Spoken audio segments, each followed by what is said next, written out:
আল্লাহ রব্বুল আলামিন বলেন, ইয ক্বালা ইউসুফু লিআবিহি ইয়া আবাতি ইন্নী রাআইতু আহাদা আশারা কাওকাবান ওয়াশ-শামসা ওয়াল কামারা রাআইতুহুম লি সাজিদিন।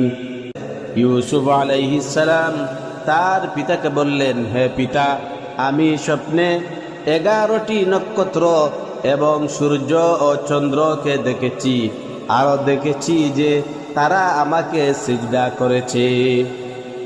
ইউসুফ আলাইহিস সালাম সম্পর্কে রাসূলুল্লাহ সাল্লাল্লাহু আলাইহি ওয়াসাল্লাম বলেন, করিম ইবনে করিম ইবনে করিম ইবনে করিম হলো ইউসুফ ইবনে ইয়াকুব ইবনে ইসহাক ইবনে ইব্রাহিম আলাইহিমুস সালাম। অর্থাৎ 4 পুরুষ ধরে সম্মানিত হচ্ছেন ইউসুফ আলাইহিস সালাম। অন্য একটি হাদিসে রাসূলুল্লাহ সাল্লাল্লাহু আলাইহি ওয়াসাল্লামকে প্রশ্ন করা হয়েছিল যে সবচেয়ে সম্মানিত ব্যক্তিকে।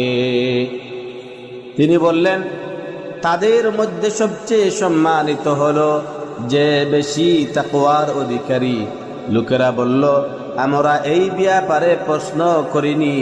তখন তিনি বললেন, তাহলে সবচেয়ে সম্মানিত হলেন আল্লাহর নবী ইউসুফ আলাইহিস সালাম।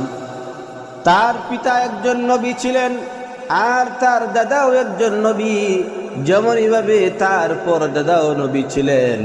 ইউসুফ আলাইহিস সালাম তার পিতাকে বললেন, হে পিতা, আমি স্বপ্নে 11টি নক্ষত্র এবং সূর্য ও চন্দ্রকে দেখেছি, আরো দেখেছি যে তারা আমাকে সিজদা করেছে।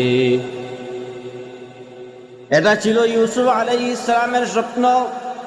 এর ব্যাখ্যা প্রসঙ্গে আব্দুল্লাহ ইবনে আব্বাস রাদিয়াল্লাহু আনহুমা বলেন, 11টি নক্ষত্রের অর্থ হচ্ছে ইউসুফ আলাইহিস সালামের 11 ভাই। সূর্য ও চন্দ্রের অর্থ পিতা ও মাতা। তিনি আরো বলেন, নবীদের স্বপ্ন ছিল ওহীর নামান্তর। হাদিসে এসেছে, নেক স্বপ্ন আল্লাহর পক্ষ থেকে আর খারাপ স্বপ্ন শয়তানের পক্ষ থেকে। সুতরাং তোমাদের কেউ যখন খারাপ স্বপ্ন দেখবে, তখন সে যেন তা থেকে আল্লাহর কাছে আশ্রয় চায় এবং তার বাম দিকে থুতু ফেলে, ফলে সেটা তার